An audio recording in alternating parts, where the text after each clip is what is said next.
Hey y'all, welcome to another episode of AyJay's Therapist Corner. As you can tell, Therapy is me. Me is therapy. As you can tell, we are doing are you surprised? No. All right. So, pretty much again every week or every time I post it, I don't know how often I'm gonna do it. I just do it. Anywho. Every time we come together on this here thing called Therapist Corner, I have some people ask me a couple of questions or ask me about something specific that they may want to know about therapy.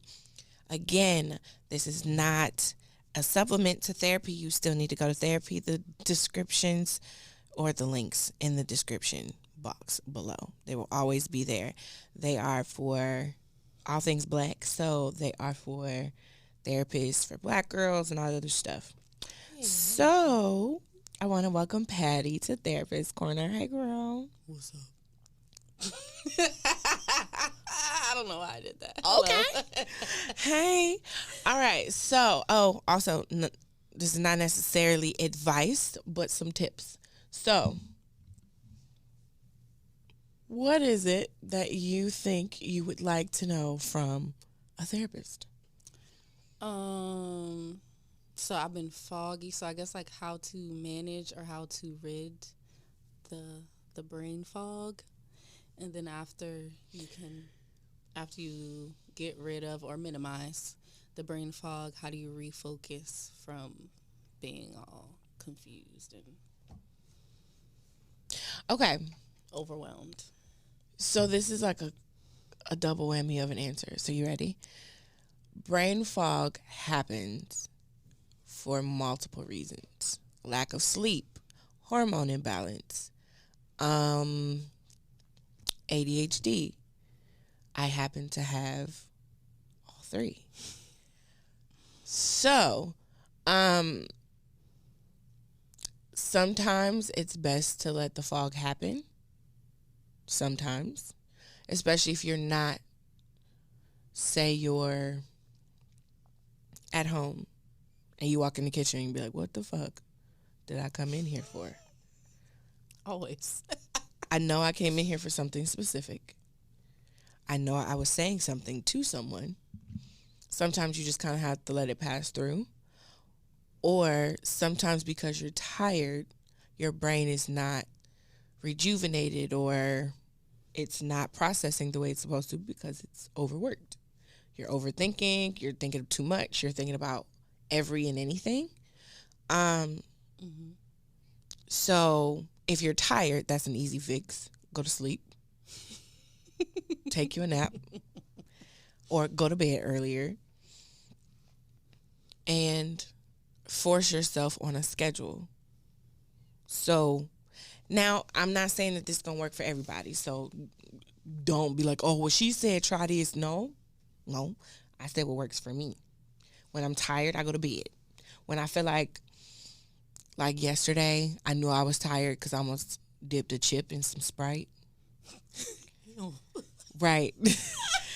I was like, that's clearly not salsa. So I probably need to go to bed. But there's other times where I have random moments of brain fog and I cannot control it. Like it just said, fuck me today. So on those days when it's a little harder, sometimes you just have to sit there in silence and kind of wait for it to come back to you. And sometimes it doesn't. Sometimes it's just gone. And you just have to be okay with it being gone. And then prioritize the rest of your week. Like, okay, today was just not a good day. Today, and most women can tell when it's hormonal because it's more than just brain fog. Like you're forgetting everything. You're emotional that you're forgetting everything, or you're like it's all bad. It's all bad. Everything is just really bad. Even sometimes you get super horny. Like all of that happens at one time. And so you're like, oh, okay, I get this. Or your face breaks out or you're craving something. So each one has something specific to it. And if you're just ADHD, sometimes it just clicks. You just the wind blows and your brain just goes left. So I think for each one, you just have to know which one it is to decide how you move, but also how do you prioritize making sure you're centered and making sure that you can take on the day is most important, I think, for anybody, whether you have chronic brain fog or not. Because everybody gets brain fog once in a while. Mm-hmm. And sometimes you just have to sit with, and for men, I don't know, sometimes their brain fog could be the same thing because we all have we don't have equal parts.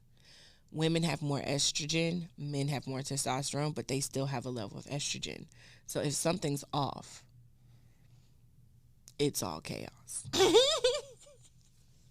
And so if you don't have equal parts serotonin, equal parts dopamine, the dopamine is what causes brain fog. So if you have brain fog, there's too much dopamine in your body. That means you need to calm yourself with something. Okay, science.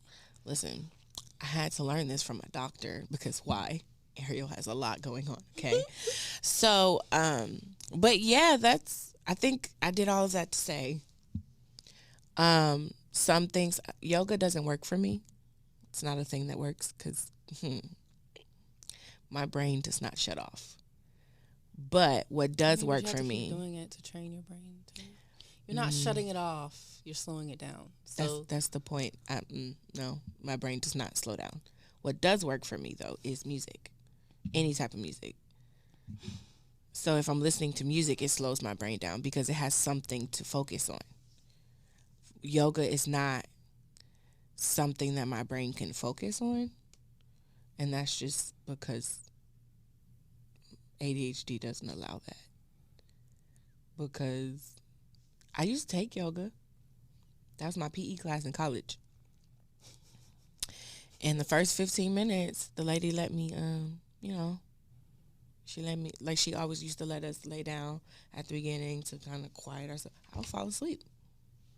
And then get mad that she made us get up to do yoga. So now my mind is not even focused. Like, sis, what is the problem? So like I said, like everything doesn't work for everybody, but if you find what works for you, and I find if I do like my praise and worship in the morning, or if I'm listening to something, I have a better chance of having less brain fog. But because I've been so busy and so tired, my brain has been all over the place. So, brain fog is just, it's poo on you. Anything else? How do you focus?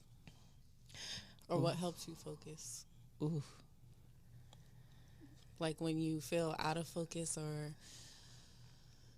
overwhelmed, or I don't want to say when you're in full-blown panic attack, but like when you can feel it approaching and you're like, all right, I need to refocus on life and not on all these grounding things in my head. grounding techniques are really good for those type of situations. I find for me, I love carpet for that reason, because I'm able to like rub my feet across like carpet, or I'm able to I realize that everybody has a sensory overload, not just our babies with autism. It's like everyone has some sort of sensory overload.